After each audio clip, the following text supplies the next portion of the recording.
Coming up tonight on KSL Outdoors, it's Utah's most scenic. You cannot beat this view. Most fun.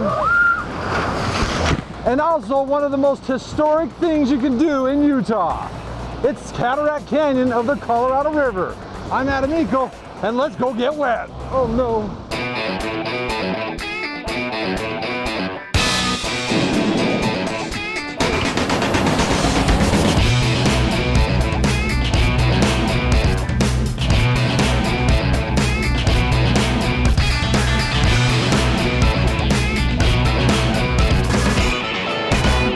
KSL Outdoors with Adam Eakle is brought to you by your local Ford stores. Welcome to KSL Outdoors. I'm Adam Eakle along with Shara Park and Andrew Wittenberg from our KSL Morning Show. Guys, we are going down Cataract Canyon. So excited. Some of the best whitewater in North America. This is awesome, and this is going to be 120 miles down the river. Yeah, we're going with some experienced boaters though. Utah State Parks, they're leading the charge. This could flip us, that could flip us, that could flip us. That's why this is Class 5. Deep within the boundaries of Canyonlands National Park is Cataract Canyon. Home to some of the most exciting whitewater in the United States.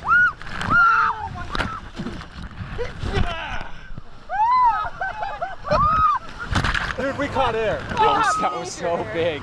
I was wondering where we were going to hit. I was counting 1, 2, smack! We flew. I'm glad you guys were hanging on, man.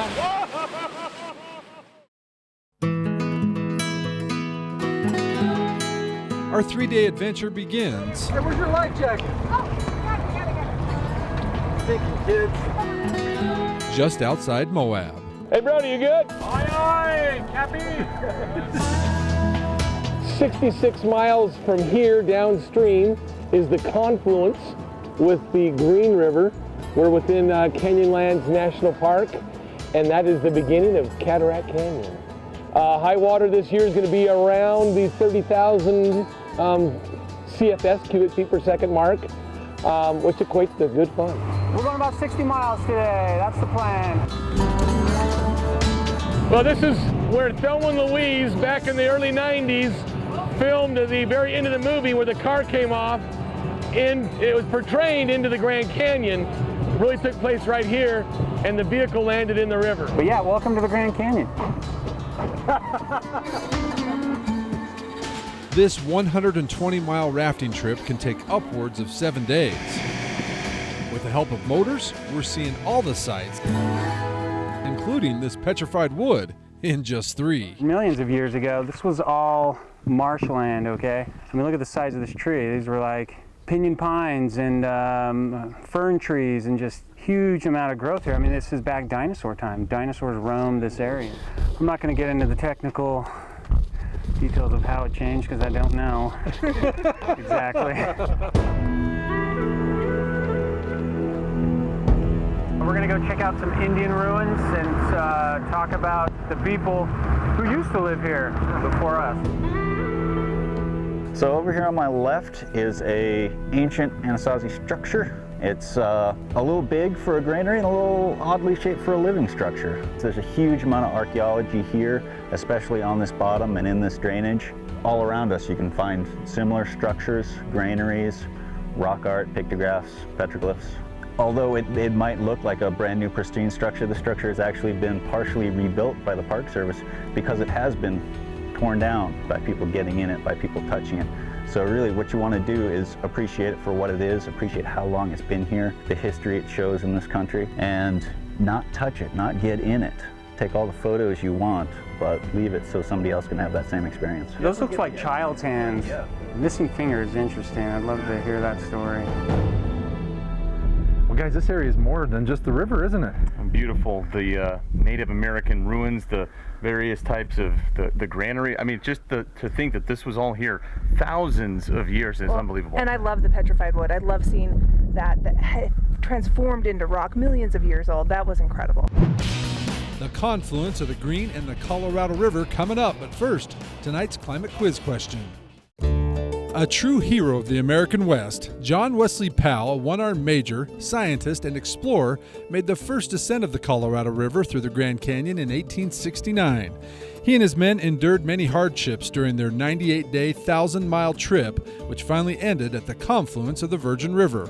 Our climate quiz question tonight is, besides being a one-armed major in the Civil War, a university professor of geology, the director of the U.S. Geological Survey, Powell is also one of 33 men to start what society? Now, if you know the answer, log on to our KSL Outdoors Facebook page, give us the correct answer, and while you're at it, give us a like. We'll then randomly select and announce a winner on our Facebook page the following week. The winner set to walk away with a Climate Static V sleeping pad. KSL Outdoors will be right back on the Colorado River. KSL Outdoors is also brought to you by Fish Tech Outfitters, Utah State Parks, Burt Brothers, Sportsman's Warehouse, Evanston, Wyoming, Climate, Intermountain Wind and Solar, and Camp Chef.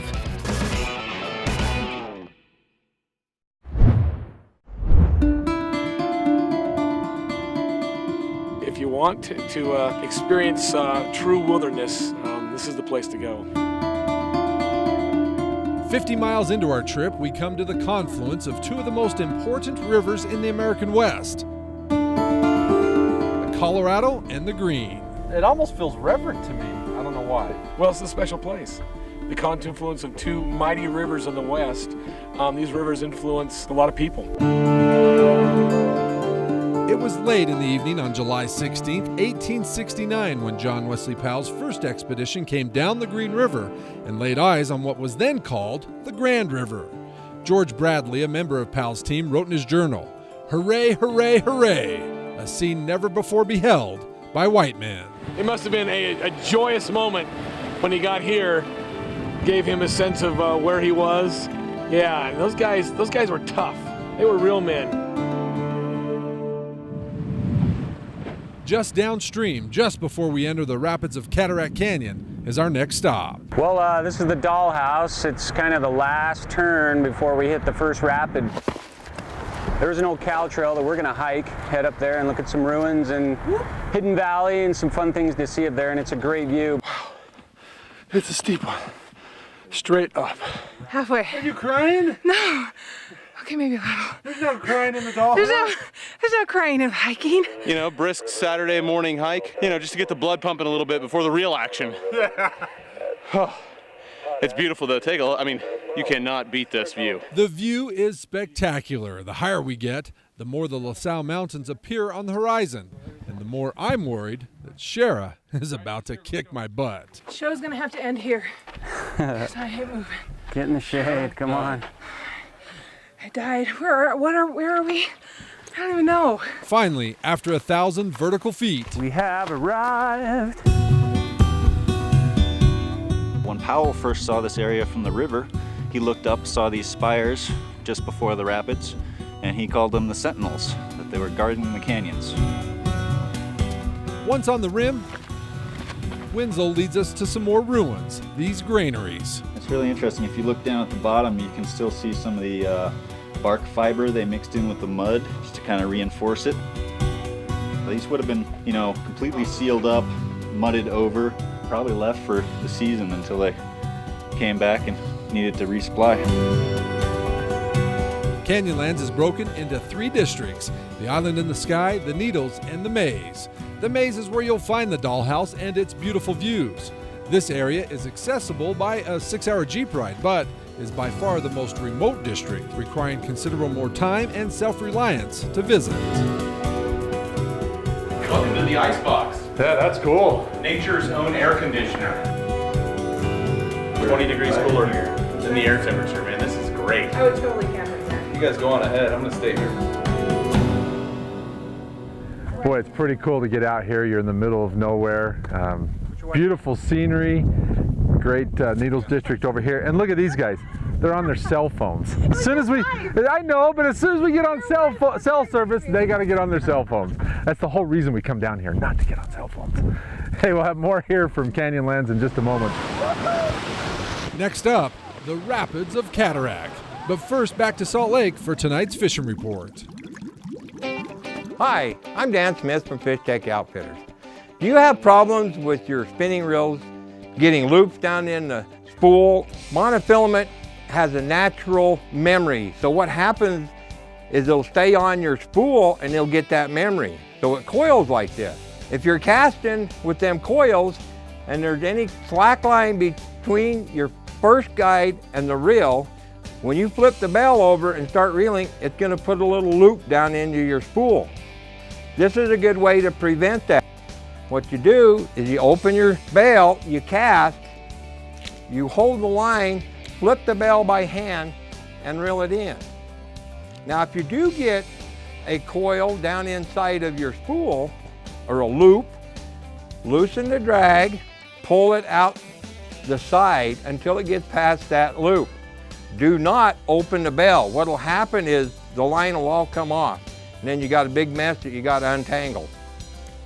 For these tips, or how to keep your spool from not getting loops in it, come on down into Fish Tech and we'll help you out. Now for tonight's fishing one.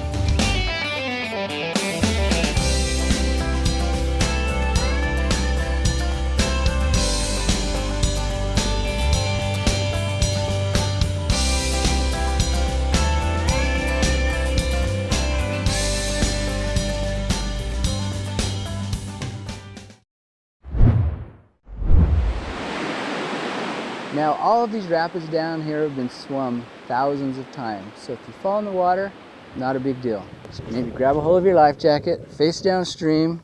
There's plenty of depth down here, and just float it through, and we'll get you at the bottom. It's time to get a bath. Yeah, it's about time. We've been waiting for this for a day and a half. So we button down the hatches and prepare for the 28 rapids on the next 20 miles of river. You know, Cataract is mostly 3 and 4 class rapids, which are big, but at flood stage, some of the rapids here can range up to class 5. This would be rapid numero uno, or otherwise known as Brown Betty.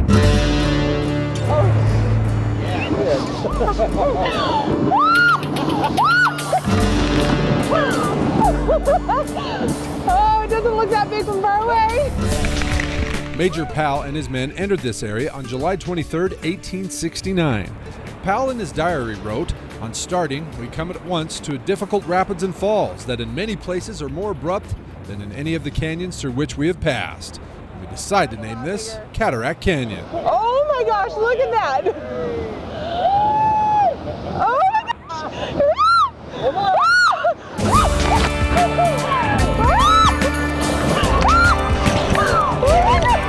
Rapid 7, they also call it the North Seas or the Seven Seas. And this is about the level where as the more water comes, the bigger it gets.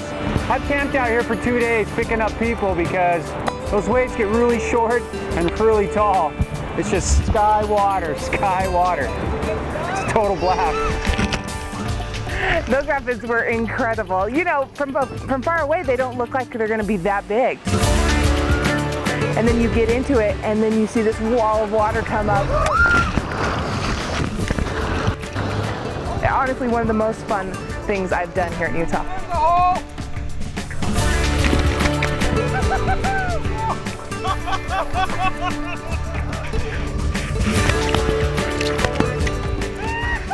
That one soaked me. I thought that was a flipper for sure. Oh man, it was perfect. I'm soaked. Got my shower. That's what people come here to do from all over the world.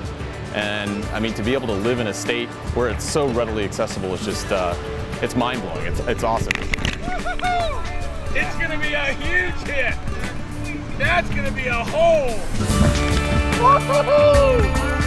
The best way to go is to search out Utah Guides and Outfitters, ugo.com. Hold on. It's a website with a list of outfitters that can take you on basically any stretch of river in Utah. And they're licensed, credentialed, they have experience, first aid CPR, insurance. They bring all this equipment to give you a good, safe, yet fun, exhilarating, life-changing trip.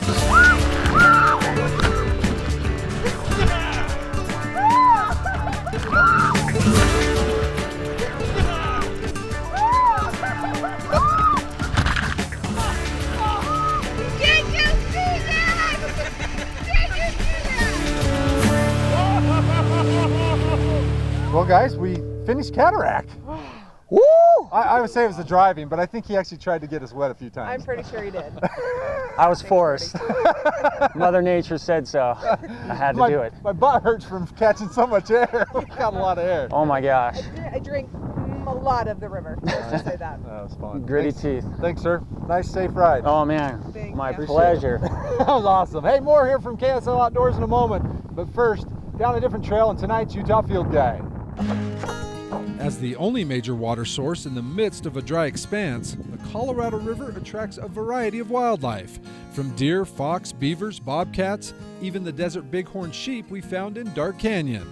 Evidence of sheep living in the Colorado drainage date back to the ancestral Puebloan culture. The prominence of bighorn sheep in rock art perhaps attests to this animal's symbolic importance in prehistoric culture and diet. Historical records of the first white men in the state also confirm the presence of bighorns. Father Escalante noted in his journal as he crossed the Colorado River in Utah that here wild sheep live in such abundance that their tracks are like those of great herds of domestic sheep. Another creature commonly seen at night catching insects on the shores of the Colorado River is one of 5 species of toads that are native to Utah. This is the woodhouse toad. Specimens can reach lengths of up to 5 inches. We spotted this guy while eating around the campfire one night. The sounds they make only add to the atmosphere along the river. For more information on sheep, toads, or any other creature found here in Utah, be sure to check out our Utah Field Guide on our outdoors page at ksltv.com. You know, I think June is probably one of the best times to come down here. It's still nice during the day, not too hot, but if you do come, make sure to bring plenty of water, a gallon a day when those temperatures reach 100 degrees. Hey, let's find out how the weather is shaping up across the state by turning it over to the guys and gals in the weather department. Welcome back to KSL Outdoors, back here on the Colorado River as the guys dine with the famous Eakle and girls. Famous Eakle Martinez Gonzalez fajitas, family recipe. I hope they enjoy it. Hey, don't forget, if you're looking for some ideas to get your family into the outdoors, you can always find some ideas right there on our outdoors calendar page at ksltv.com. What are you doing? Taking a pound. Nice, perfect place to do it. Oh man. Except for right now, it just went bad. Except for that. Hey, you have to enter to our snapshot contest. Well, I definitely will. Yeah, you're a state employee, right? Sure, You're not a KSL employee, you're eligible. Anyone's eligible, I got it, I'll do it. All right, hey, the next time you're out, make sure you do the same. Take a picture, submit it to our contest. You might win our big prize from Camp Chef. Now here it is, the best of the week. And the snapshot of the week. There you go.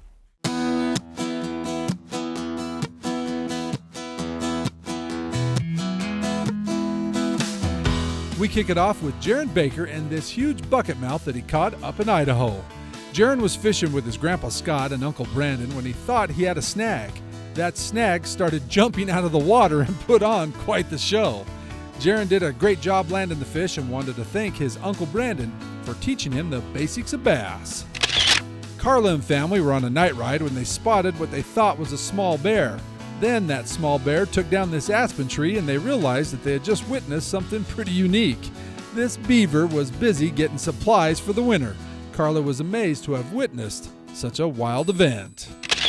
Josh got an invite to float the green in Wyoming a couple weeks back, and it was slow going for most of the day with about a half-mile river left to go, and the sun setting, Josh landed his biggest fish to date on the fly, this nice rainbow.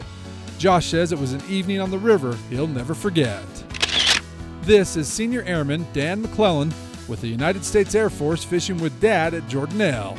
Just after this fishing trip, Dan got orders to the Republic of Korea. Dad says his son won't be doing any Utah fishing for quite some time, so this day was definitely special. But our winner tonight actually used his wave runner to catch his first tiger muskie. Cody McMichael was down at Joe's Valley earlier this month riding around on his wave runner when he decided to grab a rod and chase some of the toothy tigers Joe's is known for. On his 4th cast, Cody latched into this 45-inch muskie and was able to wrestle it aboard. A great story, Cody, with some great pictures that has now landed you our big prize for having the snapshot of the week. Remember, submit your pictures or video plus an explanation of your latest outdoor adventures online at ksltv.com. The winner each week wins a commemorative 100th anniversary National Parks cast iron Dutch oven and skillet, and the winner is also entered into our Ford Trucks quarterly Facebook giveaway for a Camp Chef pellet grill. Camp Chef has improved your campsite cooking for 25 years. Let's improve your patio cooking with the Camp Chef pellet grill. Camp Chef, the way to cook outdoors.